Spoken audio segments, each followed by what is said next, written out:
UFC champions in 2025. Hey, I know it's February. Don't yell at me. There's been no new title holders, so it's okay. It's okay. I'm going to do my video.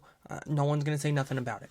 Let's just jump right into it. Flyweight, I mean, there's only one real answer for me here. It's going to be Alexander Pantoja. I don't know who beats this guy. I think he's booked to face Kai Kara-France. I think that's something that's being talked about right now. And of course, we have Brandon Royval versus Manel Kape. You got to imagine the winner of that's going to get a title shot. Either way, I think Pantoja beats Royval again or Kape again. And Kai Kara-France, I think he has the best chance out of anyone because he has that one-punch knockout ability at flyweight. But I think Pantoja is just too good. I really don't see him losing the belt at flyweight. I think the only way he loses is if he goes up for double champ status and tries to take on Merab. I think Merab could beat him, but even if he does, he doesn't lose his flyweight belt. So I'm going to stick with Alexander Pantoja to remain champion by the end of 2025. Then at bantamweight, I'm going to get a lot of smoke for this. This is my boldest take here. Merab Dvalishvili is, of course, the champion, and he looks unstoppable. If anyone's going to beat him, it would have been Umar. We saw how that went. I think they need to do a title elimination bout between Sugar Sean O'Malley and Peter Yan in a 5-rounder. And weirdly, tell me why I could see Sugar Sean getting that done, rematching Merab, and catching him like he did Aljo. Am I biased? Probably. I love Sean O'Malley as a fighter. He's the most entertaining fighter to watch, in my opinion. I really like Sean O'Malley, and I'm trying not to be too biased, but I'm sure I am. I know it's kind of a crazy take because even someone like Peter Yan could probably beat Sean O'Malley. I just have this weird feeling that Sean O'Malley is going to reclaim the belt by the end of the year.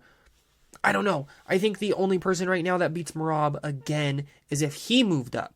If he tried to take on like an Ilya, I think he gets smoked. But even that's crazy because like Merab doesn't run out of stamina. I don't know. Merab's a cheat code. The only way for Merab to lose is to get caught by something quick, and I think the best person to do that is Sean O'Malley. I really do. We saw Umar win some rounds against him. It still wasn't enough. Merab's just that cardio machine. I don't think anyone's going to be able to beat him in a 5-round fight. I think you got to catch him early, and I think O'Malley has the best chance of that. I really do, even over someone like Peter Yan. So yeah, call me crazy, but I am going Sean O'Malley to reclaim the title by the end of the year, and I think the UFC would love that a lot because they're, of course, trying to push O'Malley to be a star. There's even rumors of O'Malley just coming back and getting a title shot right away. I don't know. We've seen that he can stuff takedowns. When he fought Aljo, he did really great. I don't know how Merab all of a sudden got so many takedowns on him, but Aljo couldn't. Whatever. It just proves that Merab's better than Aljo, and he's the bantamweight GOAT. But I do think O'Malley's going to reclaim the belt. Don't crucify me in the comments. Then at featherweight, come on. Ilia Topuria. Like, no one's going to beat him. He's probably going to rematch Volk soon. He'll beat Volk. I think he beats Movsar. I think he beats Diego Lopez. There is a rumor going around that he's moving up to face Islam for the belt. I think that's the only way he loses as well. The only way Ilia loses is if he moves up and fights Islam and loses that. Again, though, he doesn't lose his belt at featherweight.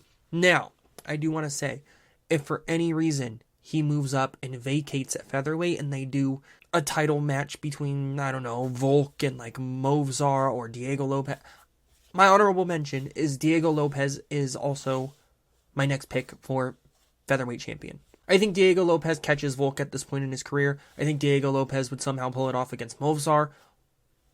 I hope if that fight ever happens, please don't let Movsar beat Diego Lopez. I will cry. But yes, my actual pick is Ilia Topuria. But if he moves up and vacates, which is something very unpredictable, I'm going Diego Lopez. Now, I have the same thing to say about this next one. Islam Makhachev's not losing to anyone. The best chance he has to lose is to Arman Tsarukyan or Ilia Topuria. I think he beats both of them. I do. I think at this point... Now the Ilia fight is more interesting in my opinion. I don't know who wins that. That's a really close match, but I would lean to Islam Makhachev.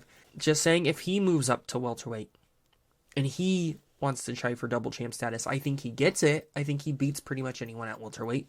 So if he were to move up, I think Charles somehow reclaims it.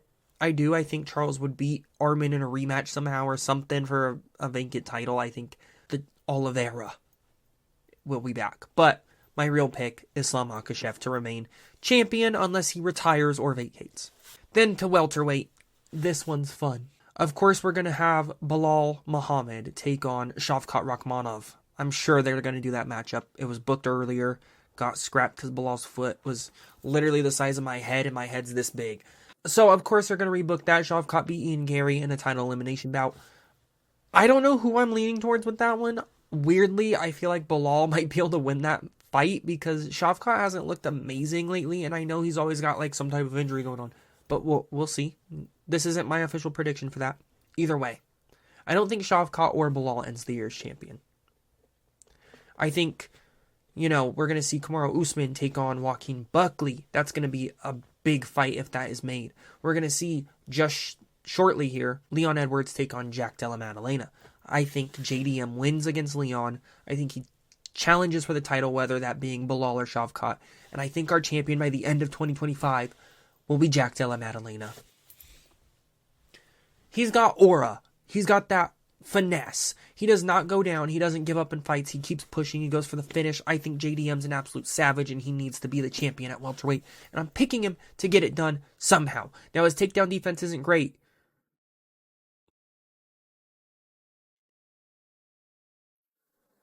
It doesn't matter. He's going to catch whoever he's fighting. He's going to drop them all. I think he would beat Shavkat. I think he would beat Bilal. I think he would beat Buckley, even though that's a good matchup right there. We might even see that by the end of the year. Buckley versus JDM for the title. Whew. Whew. JDM is my pick for champion. Then at middleweight. This weekend, we have Dricus du Plessis taking on Sean Strickland in a rematch. I think Dricus is getting that one done. And of course, the winner is going to have to take on Khamzat Chimaev. Khamzat Chimaev is going to be the champion. Even though I could see Dricus getting that done against Khamzat. I just think Khamzat has like plot armor, He's got that built-in title reign. Khamzat's going to be the champion by the end of 2025. And I especially feel this way because he's going to get that title shot later in the year.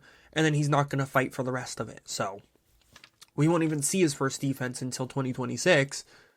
I'm picking Khamzat. Light heavyweight gave me a tough time. Alex Pereira is taking on Magomed Ankalaev. I got Alex Pereira winning that. And then what's happening at light heavyweight? Literally. We could maybe see Adesanya move up and try to get some wins together and face Pereira in a trilogy. I think that's a good option for Adesanya at this point in his career. I think Pereira beats him, especially at 205. If he gets a Yuri trilogy somehow because there's no one else for him, he clearly is going to be Yuri. The biggest test for him is Magomed Ankalaev, and if he gets past that, I don't see who beats him. There's a chance he retires or moves up this year. If he does move up and challenge the guy that I have as the heavyweight champion, I think he loses that. But again, he doesn't lose the light heavyweight belt. If he moves up and vacates, that's a whole different story that I didn't think about. On the spot, if he somehow moves up and vacates the belt, I think Yuri reclaims it. I think Yuri's really good. I think he would beat someone like Magomed even. I don't know what's going to happen there. I'm picking Pereira. Looking at light heavyweight, there was a sleeper pick for me was Carlos Ulberg. If he gets past Blachowicz and then they want to give him a title shot, Ulberg could be a sneak pick right there, but I think Pereira's too good. I think Pereira's going to remain champion. He's so good. I don't know who beats this guy besides Magomed, and even then I'm picking Pereira. And at heavyweight, is it even a surprise? The greatest fighter of all time, Shamil Gaziev. I'm just kidding. Tom Aspinall is going to be the heavyweight champion for a very long time. I think if he gets that Jones fight, he smokes Jones in a round. I think if Jones ducks him, he's obviously going to be handed the title. We don't want it to be done that way. I hope he smokes John Jones. But I don't know who beats Tom Aspinall. I think the toughest matchup for him right now would be like a Jelton Almeida just because of the grappling. He would be able to kind of hold him against the cage and stall out till the second round before he gets caught. A big round 2 against Tom Aspinall. He's never seen this before. And then Tom Aspinall just, right down the pipe, gets him. Tom Aspinall is undoubtedly going to be the heavyweight champion by the end of the year and for years to come. I think Aspinall is elite. And that's my video. That's who I got as champion by the end of the year. I know there were some bold takes in here. I think O'Malley might throw people off. I think JDM might throw people off. Sorry about it. But if you're new here, please like, comment, subscribe. It really does help a lot. Going to be more consistent, posting more videos. Thank you so much for watching. I'll see you later. Peace.